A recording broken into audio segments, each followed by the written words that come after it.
hurts the most, 'cause I don't know the cause. Maybe I shouldn't have cried when you left and told me not to wait. Oh, it kills the... Assalamualaikum warahmatullahi wabarakatuh.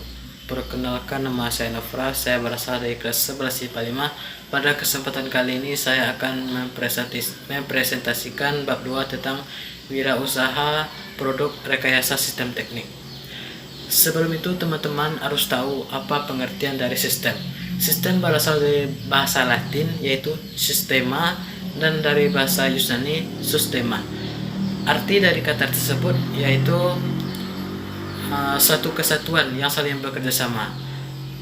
Maksudnya yaitu satu kesatuan yang saling bekerja sama, maksudnya adanya elemen-elemen yang berfungsi secara bersamaan untuk mencapai sebuah tujuan ataupun target yang diinginkan. Dan apabila kita dikaitkan dengan contoh, kita dapat memisalkan pada bagasi mobil. Bagasi mobil itu tidak bisa terbuka secara sendiri tanpa melalui sebuah sistem pekerjaan. Di bagasi mobil tersebut ada sistem hidrolik ataupun pompa angin melalui minyak. Mereka itu saling bekerja sama, saling membantu satu sama lain. Misalnya, minyak berfungsi untuk mendorongkan tungkai ke depan dan tungkai berfungsi untuk mendorongkan bagasi ke atas. Akhirnya bagasi mobil itu bisa terbuka. Dan apabila kita kaitkan dengan pola pikir sistem, seseorang yang memiliki pola pikir sistem memiliki sifat sebagai berikut. Yang pertama, saling bersinergi ataupun berkolaborasi. Maksudnya ini orang itu suka bekerja sama, suka saling membantu satu sama lain. Yang kedua, adanya kesadaran masing-masing. Orang yang memiliki pola pikir sistem, mereka memiliki kesadaran yang timbul dari dirinya untuk bekerja sama. Kemudian kolaborasi yang berkembang. Maksudnya orang itu terus menggali ilmu dirinya agar bisa menjadi berkembang lagi. Kemudian searching and networking secara produktif. Maksudnya orang itu mahir dalam memakai searching di Google ataupun di dunia masa lainnya. Dan kemudian setelah kita menjelaskan ciri-ciri orang yang memiliki pola pikir sistem, maka kita harus tahu pula sistem teknik itu apa. Apa pengertian sistem teknik? Pengertian sistem teknik di sini merupakan pengembangan dari sistem awal yang dimodifikasi ataupun dikembangkan lagi untuk mendapatkan hasil yang memuaskan. Dan kita itu harus tahu apa ciri-ciri dari sistem. Ciri-ciri dari sistem yang pertama yaitu kumpulan elemen. Sistem itu memiliki elemen-elemen dan elemen-elemen ini akan bekerja sama untuk mencapai suatu tujuan. Yang kedua, adanya interaksi. Interaksi merupakan sebuah hubungan timbal balik antara sistem dengan sistem lainnya. Kemudian adanya mekanisme umpan balik, mekanisme cara kerjanya, ataupun langkah-langkah agar elemen-elemen itu dapat berfungsi. Kemudian tujuan bersama. Dalam sistem itu memiliki tujuan yang satu. Dari tujuan itu dapat diwujud apabila elemen-elemennya bekerja sama. Kemudian hubungan antara lingkungan. Sistem yang bekerja, elemen-elemennya itu harus bisa berbaur dengan lingkungannya untuk mencapai tujuan. Teman-teman yang berbahagia, kemudian kita masuk lagi ke poin-poinnya. Yang pertama, kita membahas perencanaan usaha produk sistem teknik. Menjelang kita membuat suatu produk, kita itu harus mulai mempunyai sebuah perencanaan yang matang agar kita tidak kecewa dengan hasil yang dia dibuahkan. Yang pertama, kita akan mengkaji tentang ide dan peluang usaha produk sistem teknik. Kita itu harus kreatif, inovatif, harus memiliki ide yang cemerlang agar kita dapat menciptakan produk yang baik.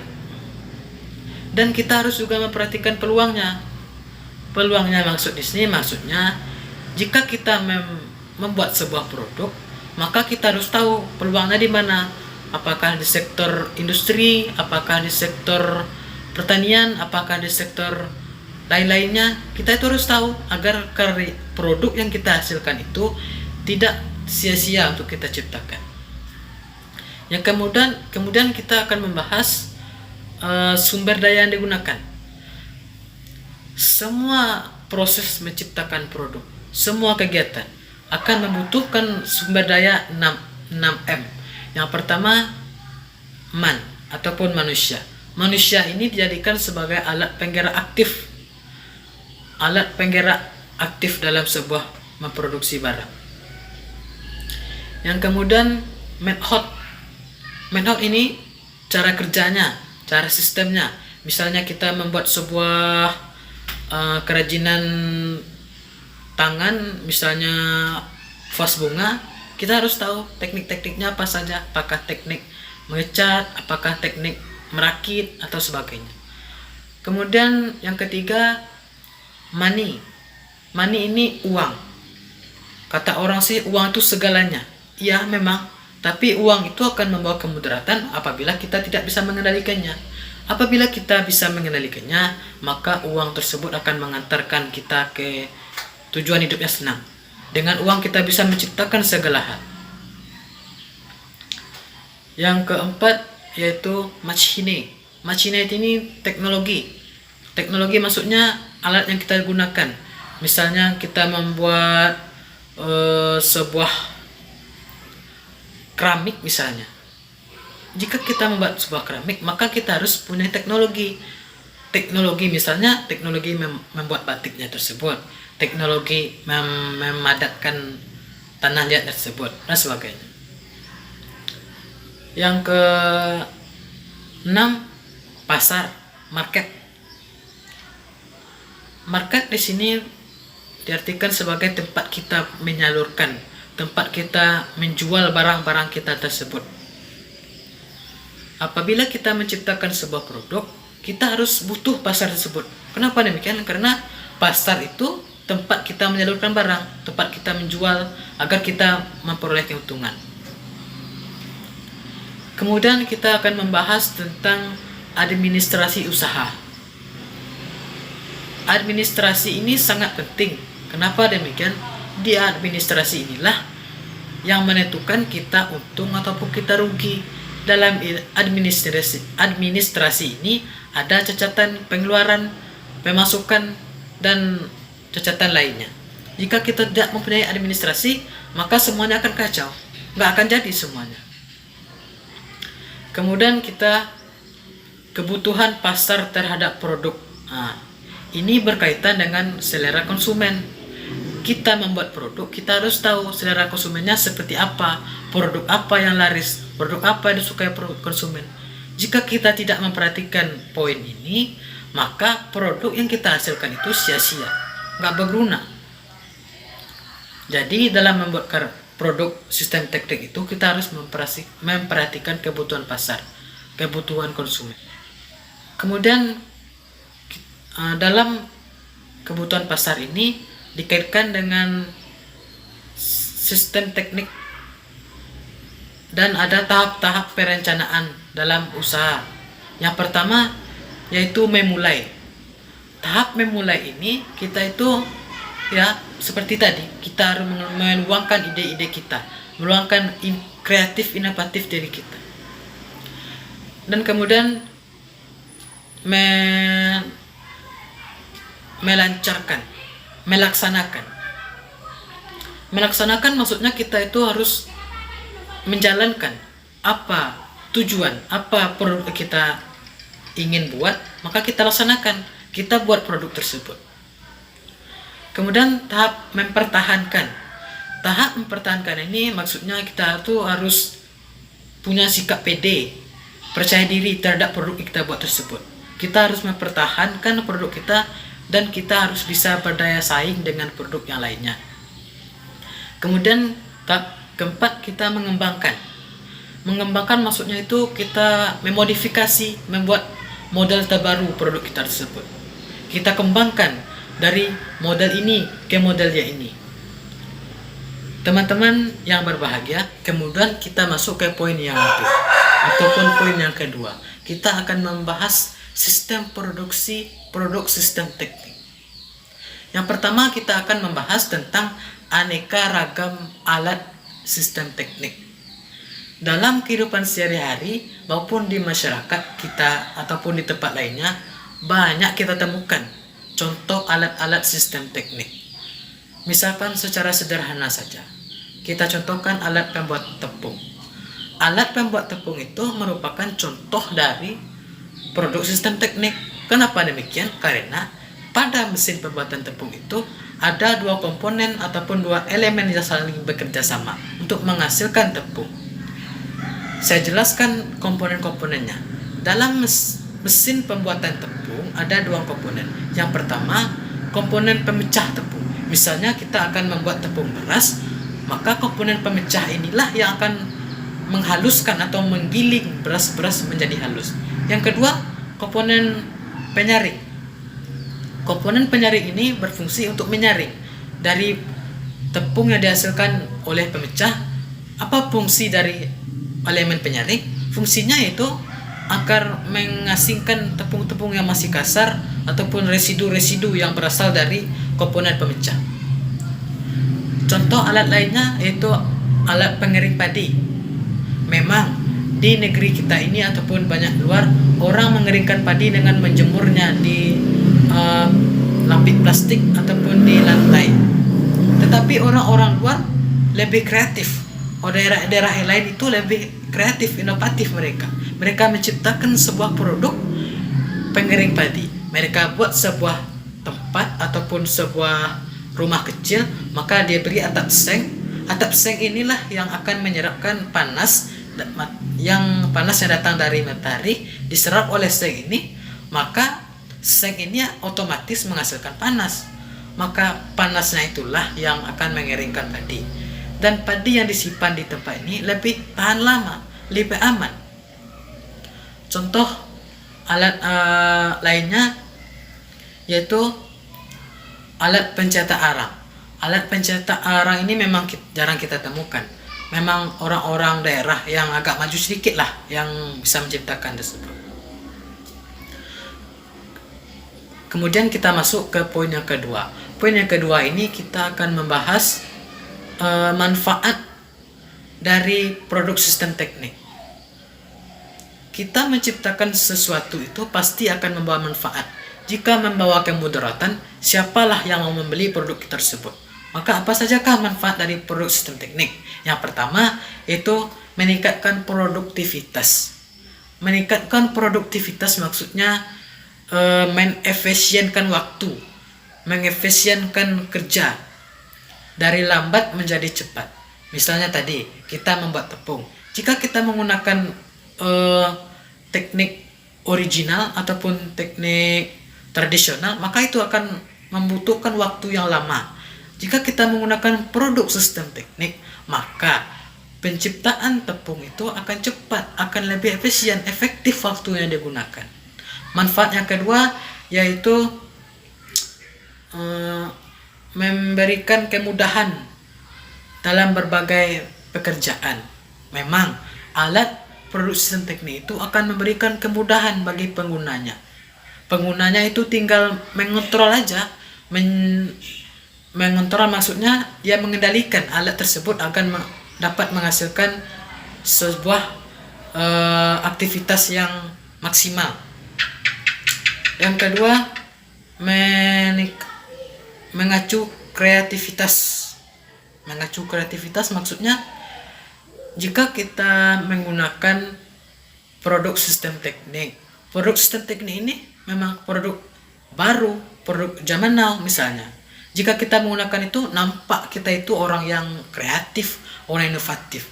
Dibandingkan dengan orang-orang yang memakai cara tradisional, maka orang lain itu akan menilai orang itu kuno, orang itu jadul, tinggal zaman.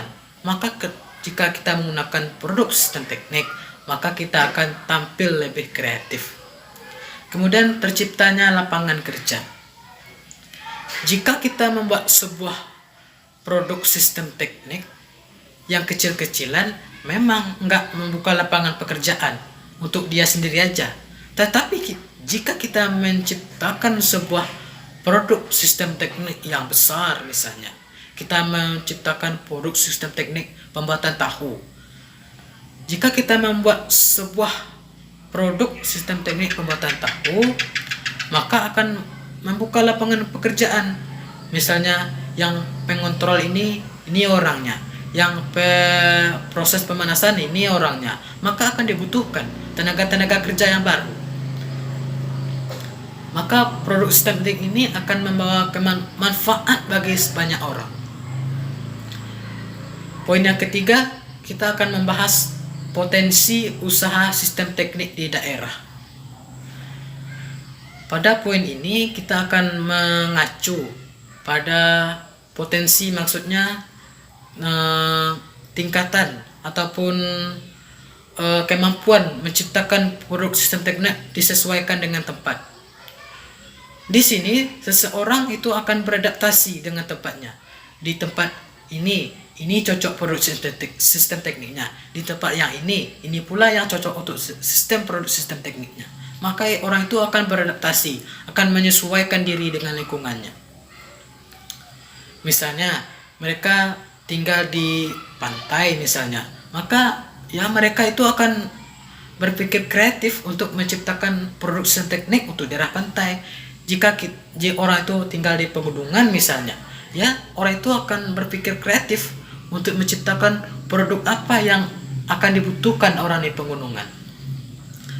Poin yang keempat, kita akan membahas perencanaan produk sistem teknik.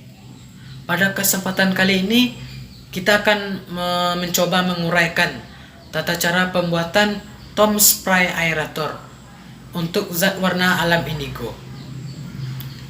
Yang pertama yang perlu kita persiapkan itu perencanaan. Ya, perencanaan ini awal sekali. Awal dari kegiatan itu perencanaan. Yang kedua, kita menyiapkan alat dan bahan. Alat dan bahan ini jangan disamakan. Yang namanya alat, misalnya pisau, gunting, lem, dan sebagainya. Tapi bahannya yaitu pipa bekas, drum, rangka penegak, sprayernya, pompa air, sklar, dan alat-alat lainnya. Yang kelima, kita akan membahas proses penciptaan alat Tom Sprayer warna indigo ini. Dalam pembuatan alat ini membutuhkan dua cara. Yang pertama, proses pembuatan alatnya. Yang kedua, proses kita menciptakan warna alam indigo. Ya, kita masuk pada proses penciptaan produk Tom Sprayer. Yang pertama, kita melalui tahap pengelasan. Tahap pengelasan ini kita akan menghubungkan. Yang pertama, kita akan memotong drum bagi dua, dan kita bentuk di bawah itu seperti kerucut yang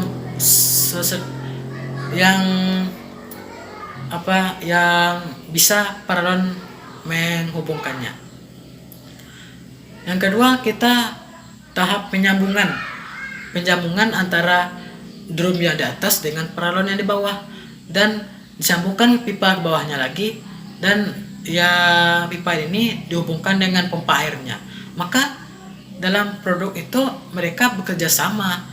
Elemen ini bekerja sama dengan elemen ini. Elemen yang ini bekerja sama pula dengan elemennya ini. Itu yang dinamakan produk sistem teknik. Produk yang memiliki elemennya bekerja sama untuk menghasilkan suatu tujuan. Dan bagaimana pula kita bisa menghasilkan warna alam indigo? Jika kita ingin menghasilkan warna alam indigo, kita harus menyediakan sebuah tanaman nila. Bagaimana cara mengolahnya?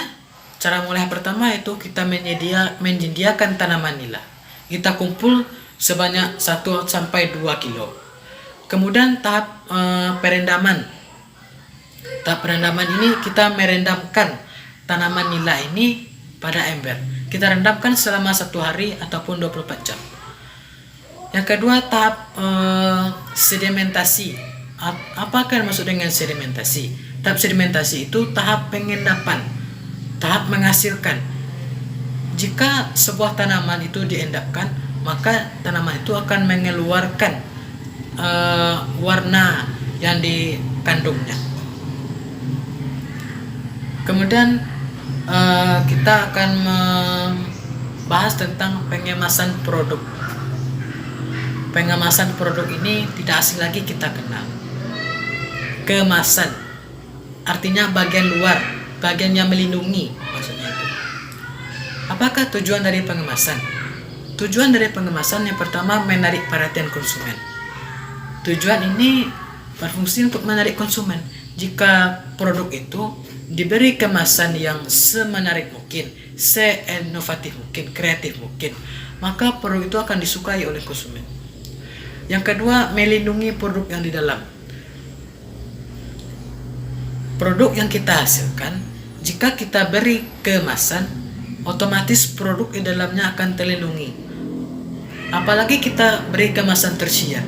Kemasan itu ada 3 teman-teman. Yang pertama sekunder, kemudian tersier, kemudian yang pertama primer, sekunder, tersier. Primer ini kemasan yang melekat pada produk. Kalau sekunder itu kemasan yang setelah kemasan primer, dan tersier ini kemasan untuk kita ekspor ataupun kita impor ke luar ataupun ke dalam negeri. Kemudian fungsinya yaitu fungsi yang selanjutnya menambah gaya tampilan.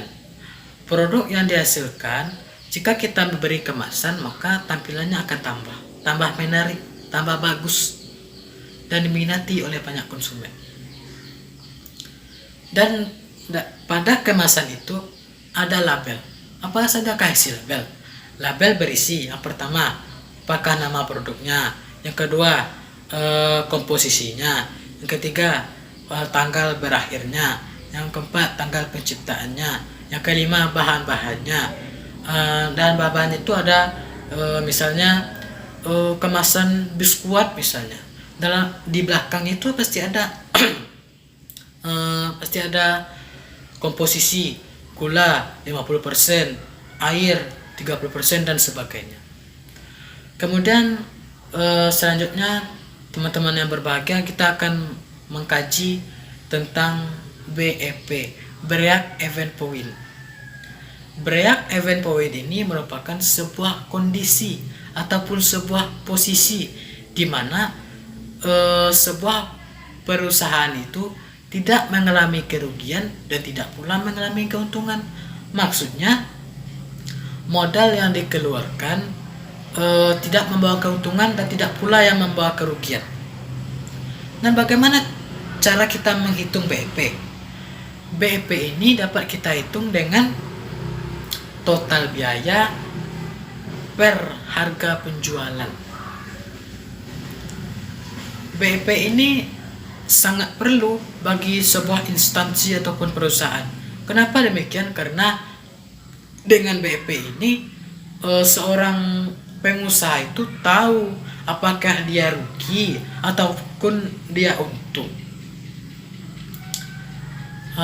Selanjutnya kita akan membahas tentang strategi promosi.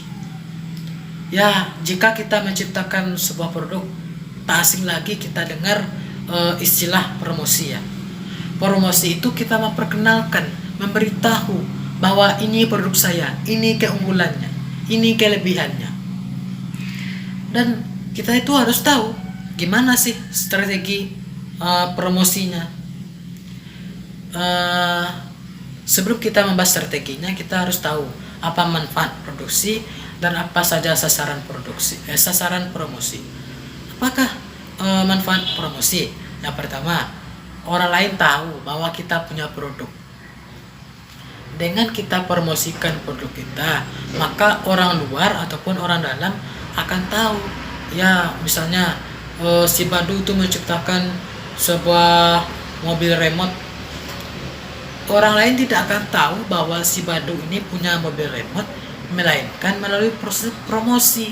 Berarti promosi itu bermanfaat untuk memberitahu orang lain bahwa kita punya produk. Yang manfaat yang kedua,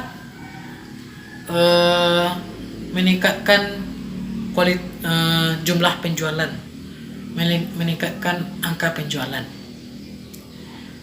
Sebuah instansi ataupun industri yang melakukan promosi dengan yang tidak melakukan promosi akan berbeda pendapatannya. Kenapa demikian?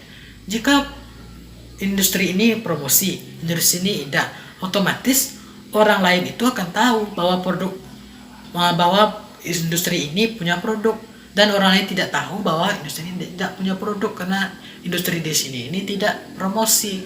Maka promosi itu akan meningkatkan angka penjualan. Oke, bagaimanakah strategi kita promosi? Ya, strategi yang pertama kita bahas dua saja. Strategi langsung dengan tidak langsung. Strategi langsung itu salesnya itu ataupun penyalurnya, distributornya itu langsung tatap muka dengan konsumennya. Maksudnya ya distribusi langsung. Orang distributornya turun tangan ke lapangan untuk mengenalkan ini produk saya, ini kelebihannya dan sebagainya. Dan strategi yang kedua tidak langsung. Strategi tidak langsung ini strategi di mana distributor itu tidak turun tangan, tidak turun ke bawah. Misalnya dia mengenalkan sistem produk teknik saya ini, misalnya dia masukkan ke sosmed, misalnya ke Happy, dijual alat pengiring padi produk sistem teknik harga sekian, ini sekian. Ini juga lebih efektif sih.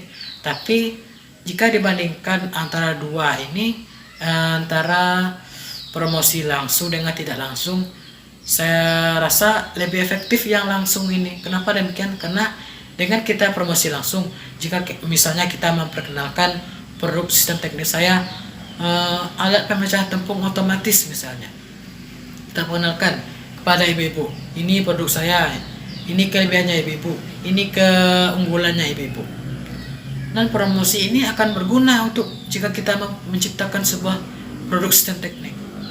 Jika kita hanya menciptakan produk sistem teknik, jika tidak dilakukan promosi, itu percuma saja, sia-sia saja produk kita mungkin. Maka promosi ini sangat penting. Dan poin yang terakhir, kita akan membahas tentang laporan kegiatan produksi usaha sistem teknik.